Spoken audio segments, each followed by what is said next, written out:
The criminal world of Liverpool was seriously shaken. Three guys broke into a father and son's house and made off with a 30-kilogram stash of prohibited substances.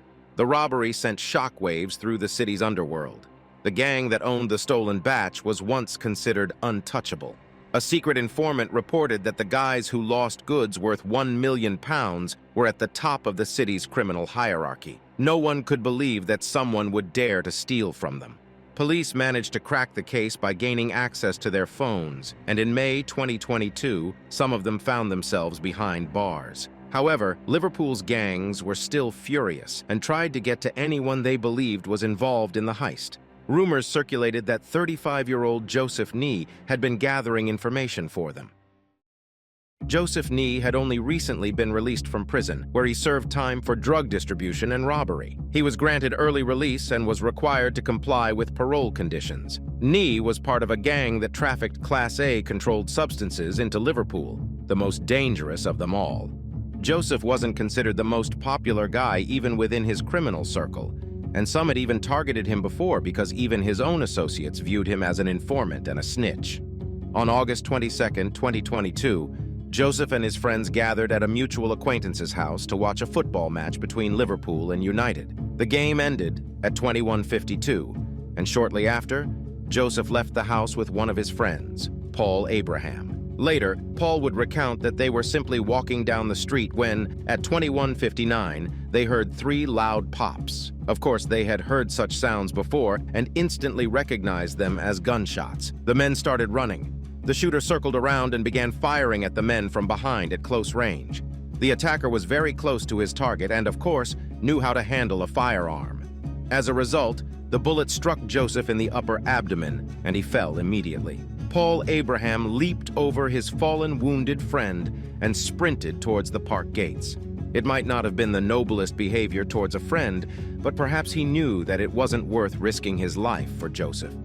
At that moment, the armed man was in a perfect position. Unlike his victim, Joseph lay unarmed, wounded, and defenseless on the ground, while the stranger, dressed in black and wearing a balaclava, confidently approached him, holding a 9mm pistol.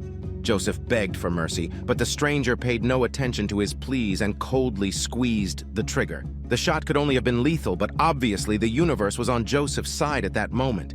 As they say, the gun jammed and it didn't fire. Joseph didn't miss this chance to jump up and, despite his wound, run away. Surprisingly, the shooter was prepared for any turn of events. He calmly retrieved two weapons, a revolver, and continued the pursuit, never ceasing to fire. Meanwhile, Joseph was running in the direction of King's Hit Avenue, an ordinary street where ordinary families lived. This was the home of 46-year-old Cheryl Korbel and her three children, Chloe, Ryan, and their younger sister, 9-year-old Olivia, who everyone called Liv. Of course, all the residents on the street who were at home heard that there was some commotion outside. Some realized that these were gunshots, while others were puzzled about what was happening. Among them was Cheryl. The woman opened the door and looked out onto the street, as many would have done in her place. However, Joseph noticed the light in the partially open door, and he ran as fast as he could toward Cheryl's house. The woman was horrified to see an injured man approaching her, followed by an armed man in a mask. Quickly assessing the situation and realizing that it was not worth getting involved in the gang's altercation, she rushed back into the house and tried to slam the door. Unfortunately, the dropped latch prevented her from doing so. Joseph, desperate to escape and knowing that his time was running out because his pursuer was about to catch up with him, pounded on the door, begging the homeowner for help. Cheryl had already realized that these were some criminal gang troubles, and being a Liverpool resident, she understood that she and her family would face trouble if she got involved in something like this. So, she ordered the man to leave. She must have felt sorry for the wounded man, but her desire to protect her own children outweighed everything else. However, Joseph had no intention of leaving. He threw himself against the door with all his weight, breaking inside, knowing that this would bring enormous problems to the family. The man burst inside and collapsed on the floor, weakened from the chase and the gunshot wound. But the pursuer didn't back down. He saw Joseph Nee enter the house. Another person might have thought that there would always be another day, another opportunity to reach the target. But the shooter had no intention of giving up. He had a mission to accomplish, regardless of who he harmed. The commotion near the front door of the house, which had now shifted into the hallway, was accompanied by noise. Chloe, Ryan, and Olivia were sleeping, but they woke up due to the loud sounds. Ryan recalls that he was in his room when he heard 3 loud noises followed by quick footsteps. It was his younger sister, Olivia, running downstairs, crying out, "Mom, I'm scared!" Ryan also came out of his room but stayed at the top of the stairs, watching in bewilderment as chaos unfolded below. He looked down and wondered who this man lying in the hallway was. He saw his mother trying to close the door, and his younger sister stood just a few steps away from the front door. Olivia wanted to be closer to her mother. She went down to her, crying, "Mom, I'm scared! Mom, I'm scared!" The assailant at this moment could not ignore the child's cries. He knew that Joseph Nee had burst into the home of an ordinary family with no connection to their disputes. He saw Cheryl trying to eject the stranger from the house, saw Joseph attempting to get inside, and heard Olivia's cries. However, none of this mattered to him because he simply started shooting through the gap in the door without thinking about where the bullets might hit. A bullet struck Cheryl, entering her right hand. But even though she was in pain, she continued to battle with the door. Joseph, at this moment, regained his senses to the point where he began to help her. He shouted at her to call the police because the shooter was still trying to force his way in. The shooter managed to push his hand with the revolver through the gap in the door. While Joseph began to plead with him to stop again, Cheryl jammed the door, including his hand with the weapon, before he began shooting once more. A bullet hit the door frame. Finally, the shooter decided he had spent too much time and retreated. Cheryl was able to breathe a sigh of relief, stopped struggling with the door, and rushed to comfort her daughter. She wasn't concerned about her own wound. The most important thing was to hug Olivia and tell her that everything would be okay, that no one would harm her now. Cheryl noticed that there was a lot of blood on Olivia's pajamas and thought that her wound on her arm was bleeding heavily. But then she lifted her daughter's shirt and realized that it wasn't her blood. Olivia had been shot. The same bullet that had injured Cheryl had gone through her right hand and into Olivia's chest. Olivia was gasping for air. Her mother knelt beside her, begging her daughter to stay with her.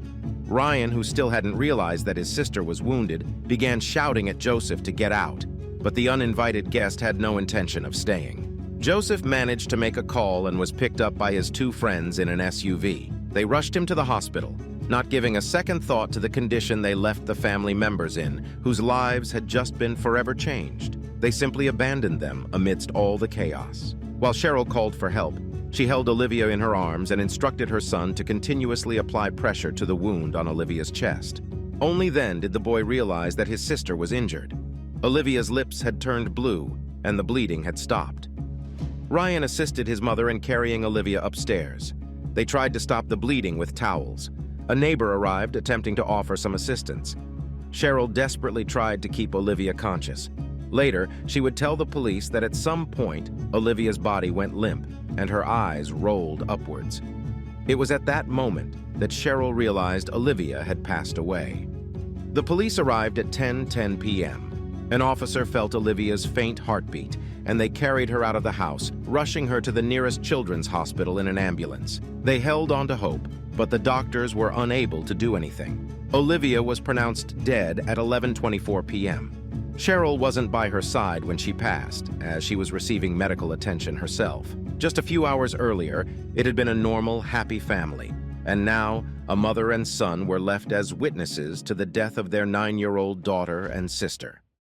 Meanwhile, a man named Thomas Cashman, known as Tommy, dressed in black but without the balaclava, rushed to the home of his former lover with whom he had a very brief affair. He entered her house without permission, scaring her terribly as he entered her bedroom. He was agitated and claimed that someone had tried to kill him, and he wanted to kill that person in return. In other words, he needed her help, and he was willing to say anything to get it. He even stated that she was the only one he could trust, despite having a fiancée with whom he had spent many years. The woman believed Tommy and offered him shelter for the night. However, the next morning, when all the media were buzzing about the shocking crime, she realized that Tommy had been involved in the shootout and was responsible for the death of 9-year-old Olivia Pratt-Korbel. Now, involuntarily, she became an accomplice. The woman was horrified by this prospect. On one hand, she didn't want to cover up a child killer, but on the other hand, any Liverpool resident knows how dangerous it can be to cross paths with criminal gangs. Uncertain about what to do,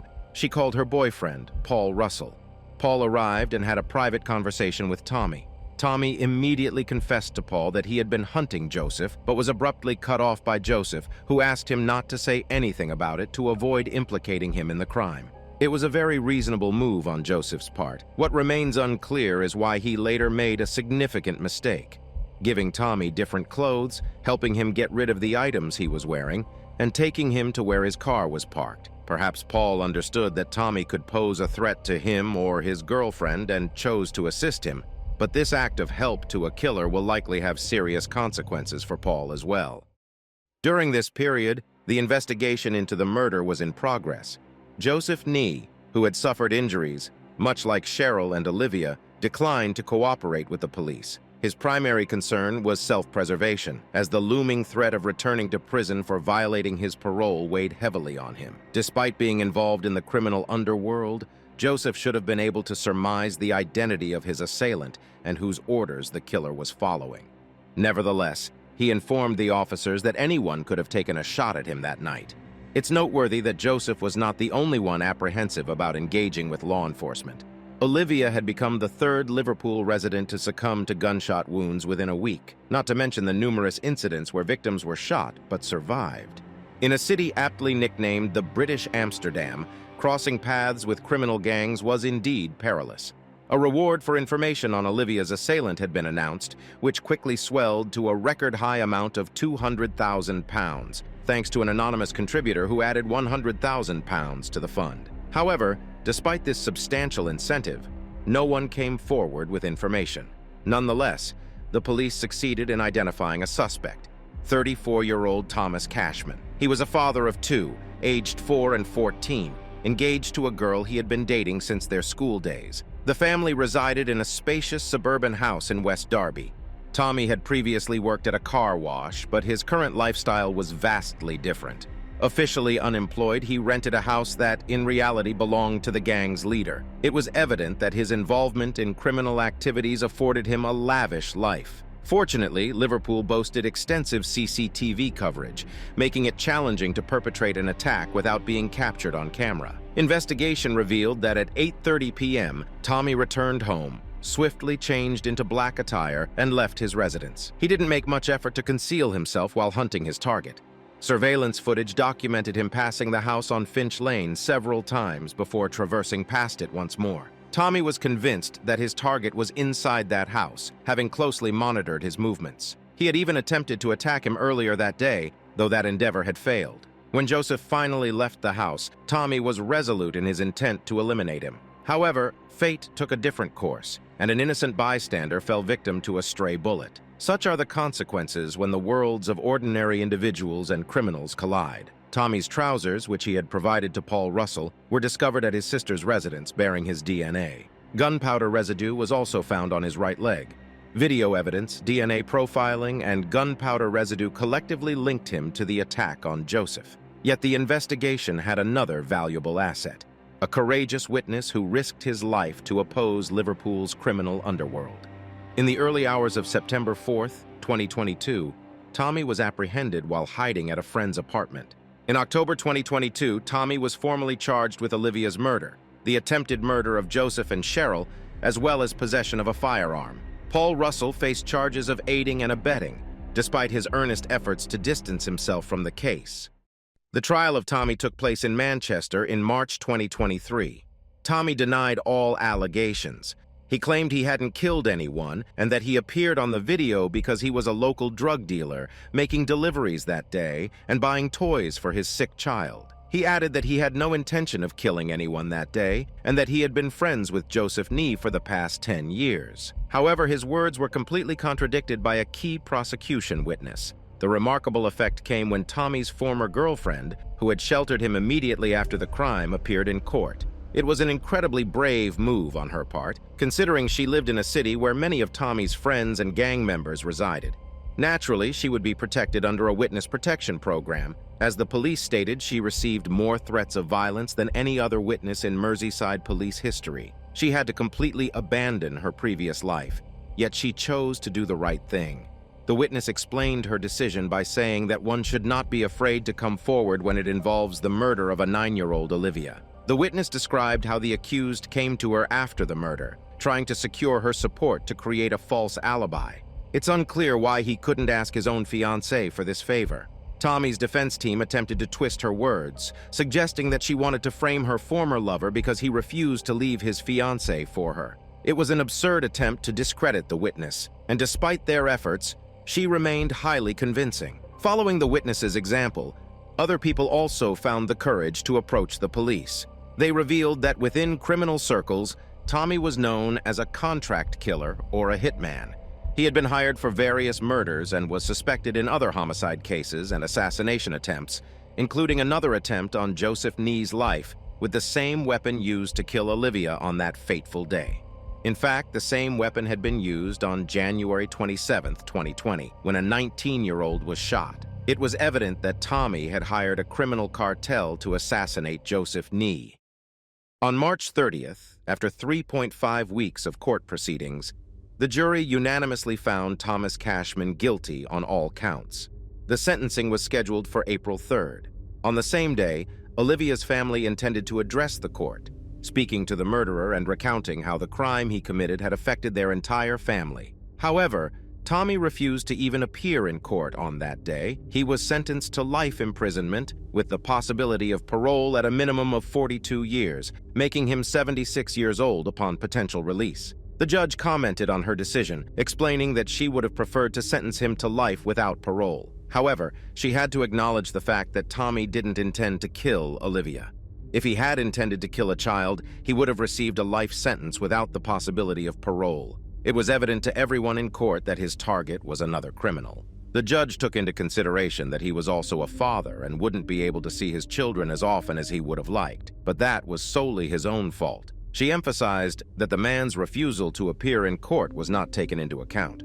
Paul Russell was also found guilty of aiding and abetting and is currently in prison awaiting his sentence. Olivia's mother, Cheryl, had hoped to look the killer in the eyes and express her thoughts about him. However, he deprived her of this opportunity by not appearing in court. Cheryl admits that she didn't know he could simply choose not to come. Therefore, Olivia's family, particularly Cheryl and Olivia's Aunt Antonia, are advocating for changes in the law to require criminals to appear in court during sentencing and meet face-to-face with the victims' families. Since Olivia's murder, not much time has passed, and her mother admits that during these few months, she has been driven to madness by the deafening silence in their home. Olivia, from her childhood, was a chatterbox and giggler. If Olivia had survived in just 5 days, she would have performed a truly noble act. She intended to donate her hair to a charitable organization. She was eager to help an organization that makes wigs for sick children and had decided to cut off a whole 12 inches of her locks. People would have understood what a tremendous gesture it was coming from a 9-year-old girl. Giving a piece of herself to another child who needed it more would have shown just how wonderful Olivia was. The complete opposite of the people who invaded her home that August night in 2022 when Olivia took a bullet meant for a criminal. In memory of Olivia, other children created a beautiful corner in the park where she loved to play. They painted an enormous butterfly on the wall and planted flowers of a beautiful pink color. During Olivia's farewell at the church, hundreds of people gathered. Everything was adorned with pink butterflies. Olivia's mother, Cheryl, bid a moving farewell to her daughter, saying that Liv was loved and adored by everyone who knew her. She will never be forgotten. Cheryl added, "I won't say goodbye, but I'll say goodnight. I love you. We'll see you in the morning."